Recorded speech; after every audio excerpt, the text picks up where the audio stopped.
Well, there's no shortage of amazing people, is been my experience, particularly going to the Love Tutoring Festival.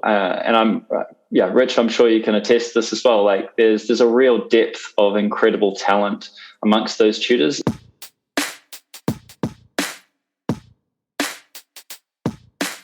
I really feel this vision of we're moving away from Plan B tutoring, and we're moving towards an idea that Plan A tutoring is, like Richard said, flexible, but also fulfilling, and that we can find our own ways to leverage what tutoring can allow us to do.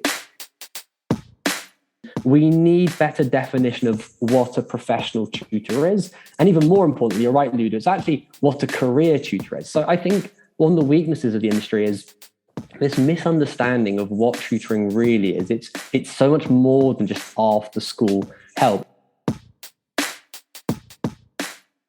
I feel as a parent and as a school leader that the lack of transparency that we have when choosing a tutor is one of the key weaknesses.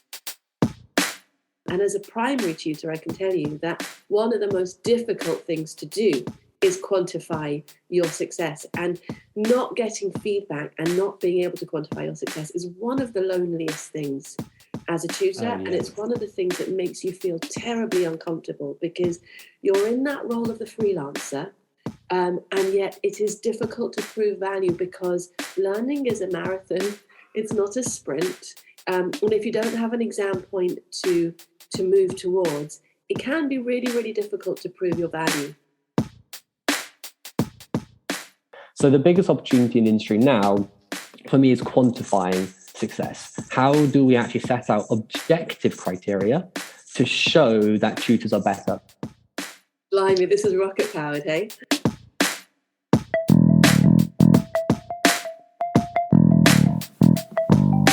Hello and welcome to the Qualified Tutor Podcast, the podcast that brings you the latest in the world of tutoring, edtech and education, and hopefully inspires in you the big change that each and every one of us is capable of. Qualified Tutor is an industry-leading tutor training organisation and online tutoring community for thousands of tutors around the world. This podcast is the voice of this community, where we aim to hear from tutors, teachers, entrepreneurs, coaches, business experts, students, tutorpreneurs, and more from the world of tutoring about what inspires them every day, how they can help tutors like you, and what they've learnt about tutoring along the way. The question is, what will you learn today? So, hello and welcome to the 100th episode of the Qualified Tutor Podcast. Listeners to this podcast won't be able to see the huge smile beaming over my face or the smiles of my three guests here with me today. But this is a pretty momentous time at Qualified Tutor. The 100th episode of a podcast is no mean feat. And during some recent podcast industry research, I found out that out of the roughly 2 million podcasts out there and across the well over 48 million episodes, 64% of podcasts have fewer than 10 episodes, and only 17% have 50 episodes or more. I couldn't even find stats for how many podcasts have over 100 episodes. I'm sure they're out there, but I couldn't find them. But you can imagine that the percentage will be much lower than 17%. So we're proud of ourselves for reaching here. We're very glad that those of you who've been with us since the first episode are hopefully still here. But me saying that is not to give us a nice big pat on the back. It's to say that there is clearly an appetite amongst those in the tutoring and education industry to get talking and to discuss the key issues in this space. For a podcast about tutoring, which has previously been a niche, hush-hush, sidelined part of education, to reach 100 episodes and almost 8,000 downloads shows this industry has never been so important. And with Alex Asher here, we have another host of a hugely popular tutoring podcast. So there's lots to share here. And what better way to celebrate this milestone than by gathering together three of the leaders in tutoring today, raising the bar and bringing about the change that's needed. So here with me today, we have founder of the Profs, Richard Evans. We have the CEO of LearnCube, Alex Asher. And of course, we have founder and CEO of Qualified Tutor, Julia Silva. So over the next 40 minutes or so, we are going to be drawing on the expertise and insights of our three panelists to analyze the state of play in tutoring today, from the strengths and weaknesses of the industry to the opportunities and threats facing the sector. And by the end of the conversation, all of us, me, the panelists, you listeners, will hopefully leave feeling a lot more confident about the future of tutoring and how to tackle any problems that may arise. And as ever, hopefully a whole load of pioneering ideas to take forward. You can thank us later. Now, dear guests, you're all familiar faces in this recording studio, as it were. So welcome back to the podcast. And thank you very, very much for joining us. What exciting news do we have this week? Richard, something exciting is happening at the Profs this week, is it not? There's always something exciting happening at the Profs. We've just completed a very similar big strategic review, our own SWOT analysis of ourselves and the industry. And we are investing massively, actually, in tutors, building a serious team of going out to help find better on board, potentially train and share our knowledge with tutors. So we're really, really excited to be trying to ramp up. We've actually got an ambitious goal to 3x the number of tutors, from 1,000 to 3,000 actively working with us. And that's going to take quite an investment, but I'm looking forward to making a few more professional friends. Well, the new website looks wonderful. Thank you. Head over to theprofs.co.uk if you want to see how a rebranding is done. Alex, how are you doing? I'm going bloody well, actually. Actually, one thing that is new for us is we're really investing also in our community. So one of the areas that I've often talked about, and one of the areas that we're looking at really helping with, particularly with independent tutors, is on marketing. And it might be something we talk about later, but our Get More Students started as a podcast, moved into a workshop and webinar once a month, and now we're building an actual community, largely inspired by you guys at Qualified Tutor, by the way. Even using some of the technology, because we think that we feel that we can have a much bigger impact and help people, not just from the virtual classroom, online school technology, but also when they're trying to get more customers and get more students. Again, it seems to be a major hurdle for a lot of people that end up using our technology, and we really want to help with that. So we've got a community under Get More Students. I think it's .org now. So yeah. Bro, awesome. I'm sure we'll be getting into that. And you can tell the appetite for learning about marketing from how well attended the kind of marketing events at the Love Tutoring Festival, including principally yours, Alex, was. So, Julia, how are things? I'm so glad you asked, Ludo. We have a new delivery model, don't we, that we're really excited about rolling out. And it is an on-demand, self-paced delivery model for our CPD accredited and level 3 training, so that people can get started, get qualified tutor membership, share badges and credentials with potential clients, and really sort of learn at their own pace. We've learned a lot about online learning in the last 2 years, and combining that sort of high touch facilitated learning that we are so appreciated for, with something that is quicker, easier to access, and great to be part of. Somebody recently told me that qualified tutor training feels like a warm hug. And so finding more ways to get people to enjoy that support is what we're all about at the moment.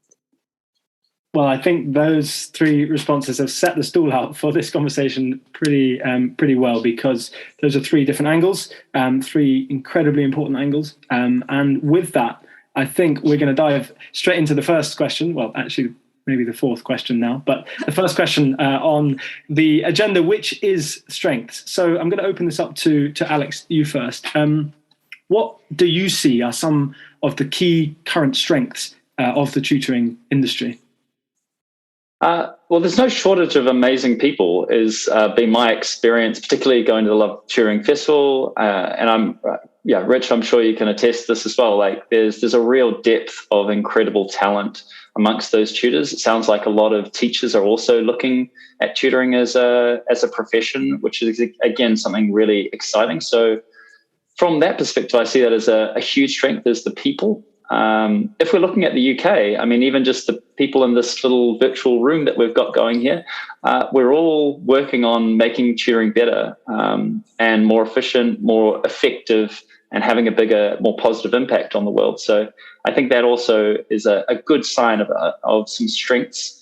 Also acknowledging Rich also has some work with the technologies that he uses, and certainly LearnCube does. And the technology, I think there's some real strength in the technologies that tutors are now able to access and leverage. So I think those are where I would start, and I'll pass over to my the colleagues here to maybe back some of those and find your own. Richard. Yeah, absolutely. I hadn't even thought of that because it's so well integrated, isn't it? But tech, we are at the forefront of tech, right? When the whole world went to Zoom, and I laughed at all the social media messages. We've been using Zoom for however many years Zoom had been going. I think it was 5 or 6 years before then. And I look at how, unfortunately, the schools struggled.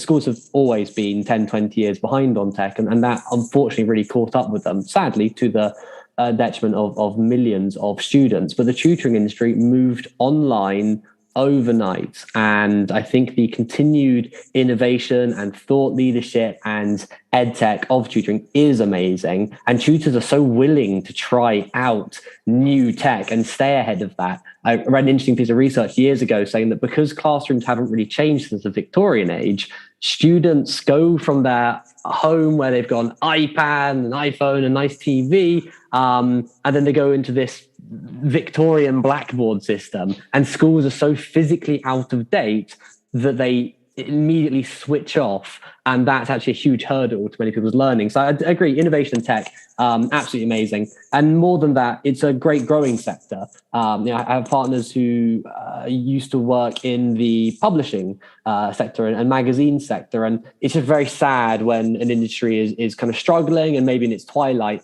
It really feels like tutoring is continuing to go from strength to strength, and I think that's why there's so much innovation, excitement, and people focusing on it right now. And lastly, I think flexibility and well-paid work have been absolutely fantastic for us. I think we are the good side of the gig economy, and that's been something that is drawing more and more of those fantastic people. And most importantly, of course, the quality of the tutors we do have, and the positivity and the want to help students. It's just nice to, at the end of the day, know that you are helping students and have that feel-good factor. And education, I think, along with healthcare, are probably the two strongest industries for that. Yeah, there are smart and interested and interesting people in the tutoring industry, and just as you say, Richard, drawing on Alex's points, it's easy to forget that because you work with them, you speak with them every week, every day, every month. But that's a really key point. Julia? I'm bubbling over with enthusiasm from what Richard and Alex have said, and to reiterate and go deeper, and actually inspired by your first ideas, Richard and Alex, about community and about bringing in more tutors at the moment. I really feel that there's a deep focus on what tutors need, and really developing the people who are supporting the students. And I think that that's so healthy. It's another thing that schools struggle to do because there's so much top-down pressure. And the fact that we as a profession are nurturing our people is, I think, a really, really healthy and sustainable approach.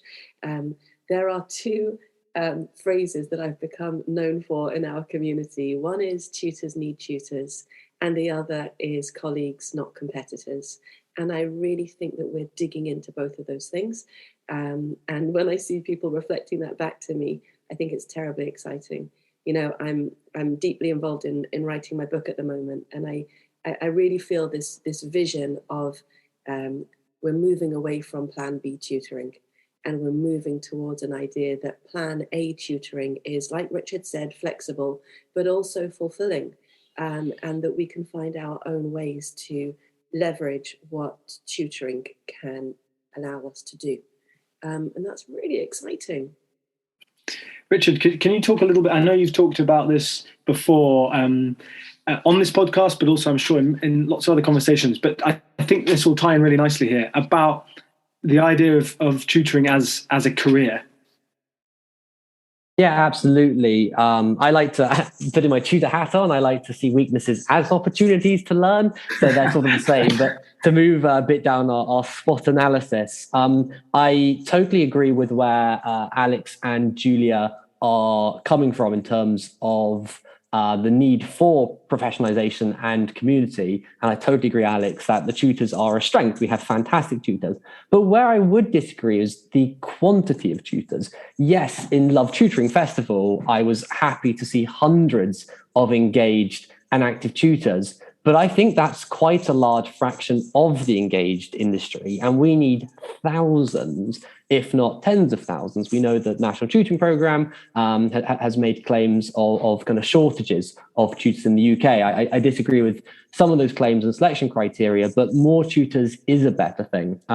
We need better definition of what a professional tutor is. And even more importantly, you're right, Ludo, it's actually what a career tutor is. So I think one of the weaknesses of the industry is this misunderstanding of what tutoring really is. It's so much more than just after school help. It is part coach, part cheerleader, part mentor, part sort of older brother or sister, part sort of counselor, although obviously we should never take on serious mental health issues and those should always be passed on. But there is an element of making people feel better about themselves.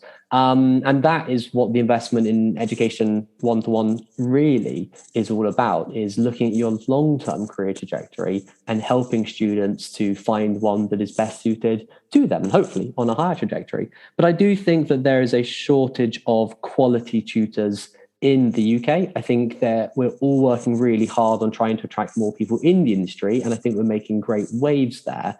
But I would like to see this accelerated further, because whilst I have 1,000 fantastic tutors, that's less than 10% of those that we've interviewed, and we have had to kiss a few frogs to get there. And there are a lot of people I've seen who call themselves tutors of 10, 20 years, who certainly are not professional and who I do not think meet the standards of education that we'd like to see. So that is something that we want to see less of those people and more good people. And I welcome that Guardian article saying 25% of tutors actually are, or 25% of teachers are actually tutors. It's really great to see that we are one and the same. And I'd like to see more teachers doing tutoring and of course more tutors moving into support teaching as well. So Alex, how do we go about this? How do we find more and better tutors? First, I sort of want to segue on Richard's point on the professionalism. And again, Julia, this is something you're totally passionate about. But I hadn't really thought about it, but it really raised a big discrepancy, right? We know, like we work with some of the larger tutoring companies in the UK too. We know that there are thousands of people on their books. And Richard, you've kind of mentioned, there are thousands on yours, but there aren't always thousands of people that are turning up to these professional development sort of events. Why not? That's a huge discrepancy in terms of the numbers that we're seeing there compared to the numbers of tutors that are turning up. And it does maybe indicate that there's a bit of it's a nice side gig and I get to make some money and then I sort of move on. And I think maybe that it creates a two-tier system. And I guess if we're going to start talking about weaknesses or threats as well, once you do get into substandard tutoring I'll tutor for a bit of money, then you can start seeing some eroding of trust and some eroding of value as well. So I think those are some areas that I'd like to touch on. But the professionalism is, I think, one way, because I actually remember my sister is a great example. For some reason, unbeknownst to me, seriously, I come from my grandparents were both teachers. My grandfather was a professor of German. My grandma was a teacher in French. But my sister didn't actually feel, she wasn't sure if she could do teaching as a plan B. Now it's not the same, but it's similar in the fact that she didn't feel that maybe that was considered success. And I was like, how can you not think that's success? That's totally success. And now she's a teacher, she's totally loving it. And I wonder if there's a perception in the same way of tutoring. If tutoring isn't seen as something professional or something that people should be really proud of, then maybe that kind of puts off the right kinds of people from getting into the top of the funnel as well. So I wonder if that's something to think about. Julian and Richard, what are your thoughts on that? Well, to think about weaknesses and to loop back into what Alex is saying about professionalism and recognizing our own professionalism and feeling recognized for our professionalism, there's a lot to address in terms of myths and misconceptions, what tutoring is, how tutoring is seen by parents, by schools, by teachers, even by students, and by tutors themselves, whether or not tutoring is respected and regarded effectively enough. And there's a lot to unpack there, which I'm happy to do another time, but to pull on one specific thread, I feel as a parent and as a school leader that the lack of transparency that we have when choosing a tutor is one of the key weaknesses. So it's difficult for a tutor to assert their professionalism, to assert their expertise. It's difficult for a parent to know who to choose because you're always choosing a proxy, what university they went to, which agency they're aligned with. And that's not the same as finding out whether or not they're going to do a good job for your students. Even whether or not they're a qualified teacher is still a proxy. So giving us all, the weakness is understanding that there is a mismatch here between what tutoring really can do and what we are able to prove and see right now. So some of our colleagues, including you, Richard, are building a language around what quality is in tutoring, what efficacy is around tutoring. And you know that we are a little bit obsessed at Qualified Tutor about that.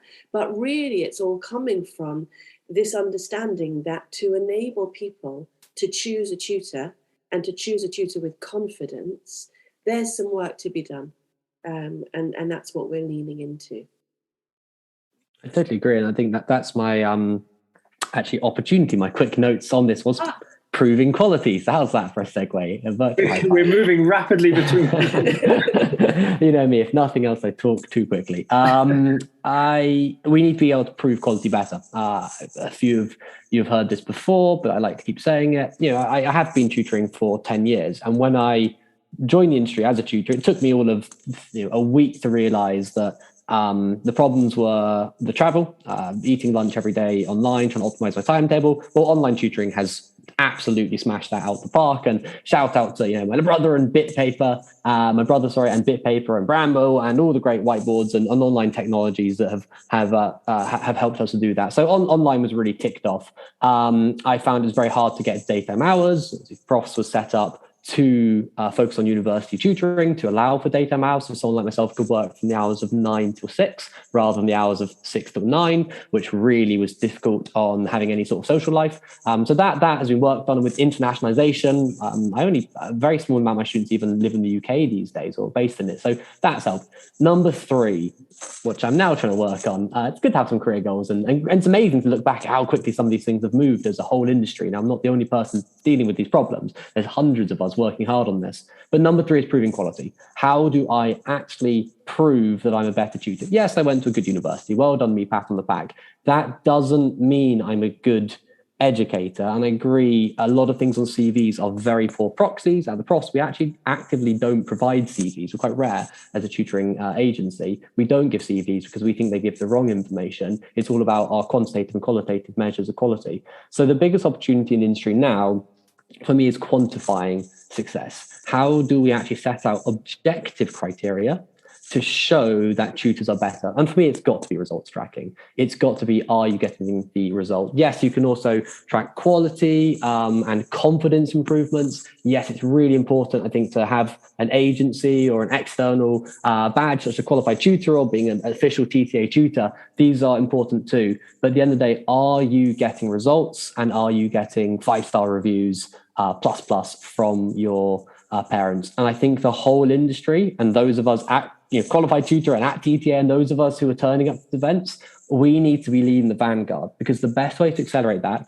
is if all of us push our, not just qualifications, but actually our certifications, and more importantly, our reviews and our results, then that's going to make it over 5-10 years very difficult for new tutors to come do a part-time job and not have the evidence to say, I'm actually really good at what I do. So I think the biggest opportunity for us as an industry is to focus on proving that we are actually absolutely worth the money. Ludo, do you know that Richard and I have a... Sorry, Alex, I'll pause in a second. I was just about to say something as well. There's too much. Richard and I are having this fun game on LinkedIn that whenever anybody posts a cool testimonial, we tag each other because people love it. It amplifies their reach, and the feel-good factor is palpable. It really, really is. Go ahead, Alex. I thought there was something there. And again, because we're in this opportunity section, I thought there's definitely a place for technology to come in there. So we run LearnCube as a virtual classroom. And I think for our more sophisticated users, first of all, we have our own feedback that happens at the end of every class. But I'm wondering if there's a future opportunity where that can be quantified, right? Can we not? I mean, Richard, you might be doing this yourself already.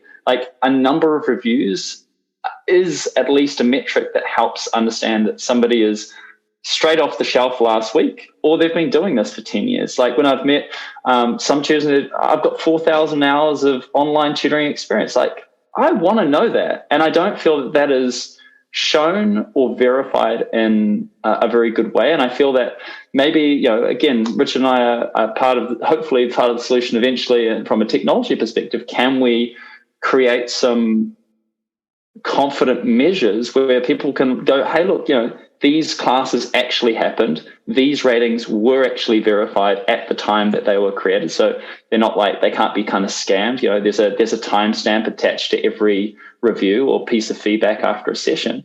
That's going to give, if I was a parent, that would give me a lot more, just like Airbnb, that would give me a lot more confidence that somebody is a professional tutor that knows what they're doing and they get results, compared to, hey, their profile looks nice and they did a good video. And they went to the right university. And again, we're using these proxies, which actually seem to be very little to do about tutoring and all about just some, quite frankly, maybe some lazy signaling.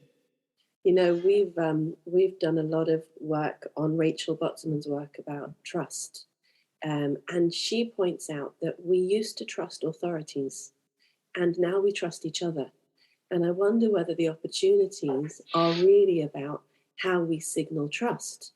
And these testimonials and these number of tutoring hours that you guys are able to collect and verify, and our development in digital credentials, those are the opportunities where we're leveraging technology to create this, what's it called? The phrase has escaped me. This sort of peer approval. Social proof is the phrase, isn't it? And if we can really nail social proof, then that's us approving each other. And who has more of a vested interest than we do?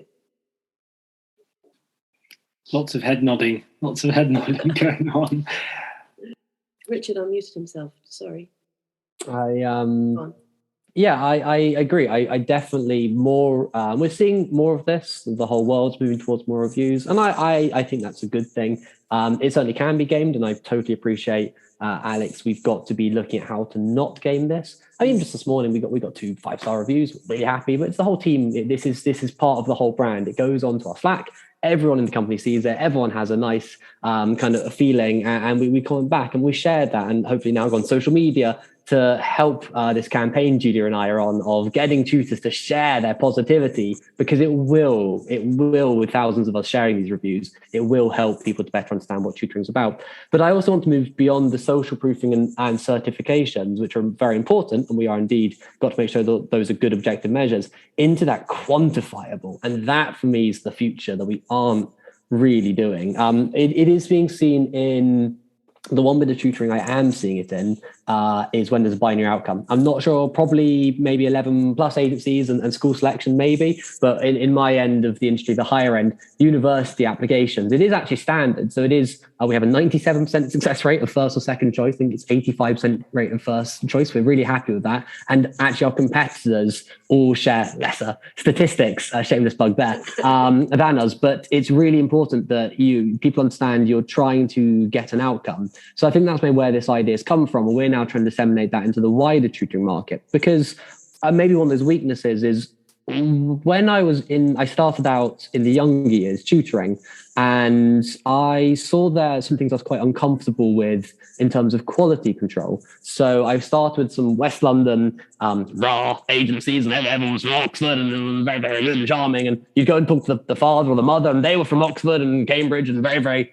very, very charming, and you're all charming. But was there any ability for the younger child to know whether you were actually any good, apart from being a bit posh sounding? And I was uncomfortable that I suspected that there are a lot of people, part-timers, basically selling their qualifications without any experience. And, I do think, I'm trying to clean up the industry a bit. I do think there's much less that now, and we're moving away from that totally. We are doing a lot more widening participation as an industry, which is good. But when you move into the university sector, the average age of my students is 22. If I don't know what I'm talking about, I will be chucked out and get a refund within the first 10 minutes. So that really opened my eyes. And my problem is when you're teaching younger students, and certainly pre-GCSE, most kids are conditioned to not question the teacher in that way. So they don't really have a voice. So that's where I think we need to be tracking the outcomes of, are you actually getting the results that back up what people are saying about you? And I'm keen to try and push the industry into backing it up. A top tutor should have a string of amazing successes. They might not be results in terms of just qualifications. Some of my best students got a C or a B, but from where they were coming from and the other challenges they had in their life, that was life-changing and more impressive than getting someone from an A to an A star. I'm not saying it's just about grades, but I do want to be able to quantify I'm actually the best.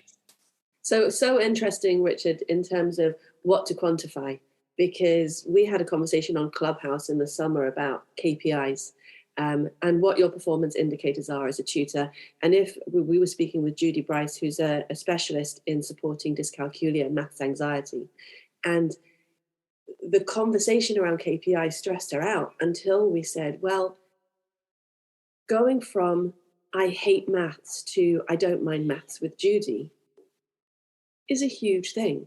Going from I can tolerate 10 minutes talking about maths to I can survive an hour-long session is a huge thing. It's only about our having the professional language to say, these are our goals, we will plan a route, and we will measure whether or not we've been successful based on the goals. And yes, binary outcomes make it much, much easier. And as a primary tutor, I can tell you that one of the most difficult things to do is quantify your success. And not getting feedback and not being able to quantify your success is one of the loneliest things as a tutor. And it's one of the things that makes you feel terribly uncomfortable, because you're in that role of the freelancer. And yet it is difficult to prove value, because learning is a marathon. It's not a sprint. And if you don't have an exam point to move towards, it can be really, really difficult to prove your value. So yes, please. But since we're in the threat section, let's remember that we don't want to turn tutoring into a top-down profession. We really, really want to stay in control of our own language of professionalism. We don't want the same pressures that have squeezed teachers out of teaching to happen to tutors and cause the same, because then we're back into that issue about not having the supply that we really need to help the students who need the support. Couldn't agree more. Alex, can I turn to you for my chance to formally ask about the threats? Julia, jumping the gun there. Not just what are the threats, because that's not a nice conversation just to have, and also not a good one to end on, but what are the threats and how do you see our way around them?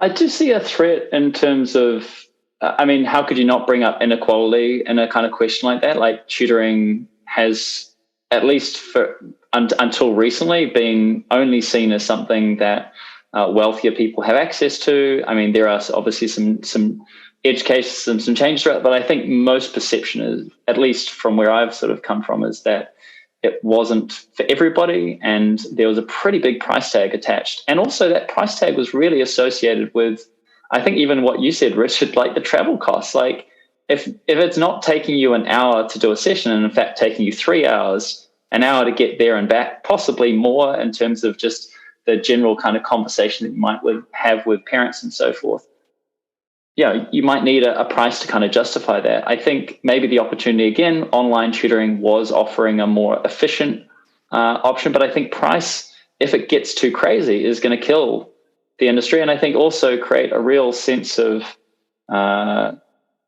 haves and have-nots, which is not something that we want to perpetuate in the education system. So I think that's a clear one for me. That's a threat to the industry if in terms of that perception. I think if tutoring gets expensive but also lacks the professionalism with them, I think that is a major threat to the industry because it erodes value. People spend crazy amounts of money, get no results. They tell everybody else how few results they got with X amount of thousands of pounds spent. Like, that's a bad result. So anything that creates a bad taste in somebody's mouth with tutoring, I think, is a threat to the industry, and it erodes the virtuous cycle that it could have. I think tutoring really becoming very large group teaching without real individualization, I think, is a major threat. We see that in the language area where we have a particular specialty. I think, fortunately, online is kind of forcing the limits on those group sizes, because otherwise it really does start getting back to people turn up, it's bums on seats, and the business model is all about bums on seats rather than actually getting people to an individual goal. And also, this is a profession. Like, you cannot expect somebody just to turn up and deliver a great group, let's call it tutoring session. It's not going to happen without some real kind of like experience, real confidence with the technology. If you are doing it in an online environment, it's not just turning up and then going clockwise around a room and spending exactly 5 minutes with each student. I think there has to be some sophistication there, and I think it would be right for people to expect a higher standard of tutor if they're going to be doing group classes. Absolutely. Richard, can I turn to you next? Yeah, I mean, I just want to jump in on all those points. To pick out three, I think that's very well said. I just want to emphasize, when one of us does badly in the industry, it hurts all of us. And particularly with tutoring, there are a lot of people in the press who don't understand tutoring and like to take kind of pot shots at it and elements of it. I think that's so important that we all hold that reputation. And you're right, when someone does something a bit uncomfortable, I think it is so important to be having these discussions to help inform, explain, and hold each other to account. And in the spirit of that, I'd like to continue the conversation with you, Alex, on the pricing, because I agree, but also I have a different point of view and maybe a solution, a synthesis to this. So yes, prices of tutoring, I think, was a lot higher and a lot more prohibitive maybe 10 years ago. I think a lot of social focused companies have come in and deliberately pushed the price down. When tutoring went online, I was one of many proponents to say, do not decrease your prices as tutors, which we did as an industry and effectively gave us all a pay rise. And I think that's really important, because what I'm seeing is something that's very common in America, where tutoring is going down to like $10, $15 an hour. It's going down, approaching minimum wage. And I don't want my profession to be a minimum wage. I don't think tutoring is the same as being a delivery driver. No insult to delivery drivers, but I don't want to see it exclusively done by people who are expecting sort of minimum wage or close to. And I don't think that's good for the students and the families that we serve. So we obviously are very proud and talk un-British as it is about being some of the highest payers in the industry. And I think it's really important that we are attracting professors, PhDs, academics, ex-bankers, ex-lawyers, some really, really competent people, not any of those people, but separately, some really competent people into the industry. And we need a balance. So what I'm coming through actually from this being, I think, the third or fourth QT event, my realization is I think we need that spread. I like the idea of newer tutors. I have my reservations of student tutors, but I do appreciate that I was a student tutor once, coming in and starting on the lower end, going through their qualifications, coming to the events, being inspired. But I think it's important for them to have a profession. They do need to see that there are tutors earning £100 an hour. We do have tutors earning over £100,000 in our network, and they're self-employed, so they're probably earning more elsewhere as well. I think that's important to keep and retain the top quality. So my question back to you, Alex, is how do we keep quality if we are also trying to keep prices down for equity? I really like the way that you distinguished a professional tutor and let's call them a starting tutor. Just like every profession on the globe, you have different prices depending on what you're going to get. Like the same reason that people choose private healthcare rather than public healthcare. I don't think there's anything wrong necessarily about charging a lot. I think there's a problem, though, where the entire industry has a price point which is really unattainable to most. And also, if group classes are used as a way of giving a perception that people are getting the same. Oh, you're not getting, Richard as your best tutor or Julia as your best tutor at, again, I'm making things up, £100 an hour. But there's an option that is still high quality at a level that you can afford. And I mean, again, there's some good opportunities with the government subsidizing some of that. But equally, if the average pay for a tutor is, let's say, £40 an hour, £50 an hour, do I think that's achievable for most families? I would think absolutely not, considering all of the other kind of cost pressures on them. And then if you have, talk about China and in terms of regulating tutoring out of the Chinese equation, like that was an example where it's getting totally out of hand. The value maybe was questionable, like it was maybe there in terms of status, but was very questionable in terms of whether people were getting really good education outcomes. Again, do I agree or disagree with the regulations? It's irrelevant. But the main thing there was that here was an industry that was going berserk. There was so much social pressure to get tutoring that it was taking funds like with no real results for parents that I think deserve to be able to use that money in other areas. So I think that's where I'm coming from. But Richard, I really like this idea of paying professional tutors what they're worth. Totally agree with that point. Awesome, thank you. I totally agree. We need to make it. I don't like the idea that people can't access tutoring because we know it's great. So it's such an interesting balance, and I welcome the conversations across the industry. Yeah, Julia. Blimey, this is rocket powered, hey? Okay, so I'll contribute this in terms of threats, Ludo. That if you'd asked me a year ago, I'd have said that I felt that the threat to tutoring was complacence. I feel that we were hidden behind a paywall. That phrase, shadow schooling, was too close to home. And I think that the NTP has shone a light on tutoring, whether we like it or not. It has shifted things. It has brought the private and the public sphere very, very close together. And I think that the threat now is some sort of top-down regulation that reduces our efficacy because it asks us to be less responsive, less nuanced. When Alex and Richard are talking about newer tutors and professional tutors, the language that we use at Qualified Tutor is expert and novice. And that journey from novice to expert is a progression route. And we as an industry have to develop our own progression routes.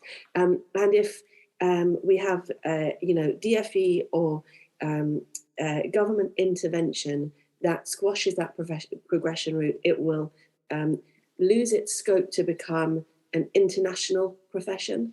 It will start getting regulated to the point of just being teaching outside the classroom. And really, we in this room are excited about tutoring as the future of education. So we don't want it to be stifled by what people already know how to do. So I would say that the threat continues to be complacency, because really what we have to do is stay awake, stay aware, keep talking to each other, and create this new profession together. It's been around forever, but the changes are happening right now. And that's exciting and it's threatening. And we all have to stay awake and on the same page, because we're riding the same wave. Thank you, Julia. I think that was a really good way of summarising those threats and summarising kind of some of the thinking around that. And it always feels like that when you gather people together and you discuss these issues, that's just a discussion. And it's hard not to feel that, once this recording's finished and this podcast is over, we'll just go back to doing what we're doing. But the truth is that by saying it out loud, a bit like how Richard talks about talking about the high price that you may earn as a tutor, talking about it implements it and integrates it into people's minds, including ourselves. The way that we work each day is infused with the way that we think, with the vision that we have. And I think by talking about it on a public forum like this, we're allowing people to reflect on that. And even if today, tomorrow, the next day, nothing changes in their lives, by hearing it a number of times, or even by hearing it from multiple sources, that is a chance for them to act in a way that they feel appropriate, and hopefully that way they act is a good and positive and kind of forward-thinking way. And to wrap up here, because I think I think we should, because otherwise this could, I don't know where this would go if it kept going, but I want to give you each one sentence more around this final question, around this magic wand that we always talk about. And I wish maybe we could just invent one instead of just talking about but if, Alex, you had a magic wand and could wave it over the education landscape, in one sentence, what would you see? Tying together what we've talked about here, what would you see? I would see a magic wand that can make education individualized and students to really explore and find their own path. Excellent. Amazing. Richard? I would see the national tutoring program include a much higher percentage of professional full-time tutors, absolutely smashing out the park, so that the government, schools and families themselves were seeing the very, very best that tutoring has to offer to help it become a permanent part of the ecosystem of formal education. Julia, tough act to follow, those two. And I would look at an education system that was more intentional about what learning was delivered individually and what learning was delivered in groups. So that group learning was really collaborative and team focused, and anything that was a functional skill that you needed a student to crack and master, you gave them a tutor for. So a full timetable that combines tutoring and classroom learning intentionally. And pause for a moment for that to sink in. You will find, listener, and also the three of you here, hopefully, listening back to parts or all of this conversation, because some of the things that were said here are too big to take at face value and to just be assumed into your brain and then to move on with. So drag the cursor back, listen to parts of this conversation. If you're listening to this on any podcast app, it should have the chapters of what we've discussed here, so that you can see where we talked about strengths or particular parts of this conversation. If you would like to find out more about what Alex Asher does, what LearnCube is about, head to learncube.com or to the Get More Students podcast. Just type in Get More Students podcast onto Google. It'll come up with all of those wonderful episodes that Alex and his co-host Herbert discussed. If you would like to find out more about Richard, he's having a renaissance on LinkedIn. So you can either find him on LinkedIn or you can head to theprofs.co.uk. And of course, if you'd like to find out more about Qualified Tutor, that can be done at qualifiedtutor.org. So that is where to head next. Probably take a few moments to sit down and have a little think after you've listened to this podcast, because there's a lot in there, and it was just over 45 minutes long, or a cup of tea. So wonderful. I'm also going to jump in there to thank and congratulate Ludo and Julia on their 100th episode. You've got through it. What an amazing contribution to the tutoring sector. And you should both be feeling very proud. And I hope you listeners continue to listen, and maybe you'll listen to the 200th episode sometime in the future. Good on you guys. Well done, guys. A huge achievement. I've completely forgotten that this was the 100th episode. There's so much that's come after I talked about the 100th episode and all those stupid podcast stats. Anyway, thank you, Alex. Thank you very much to the three of you. And we'll see you all, hopefully, for the 101st episode.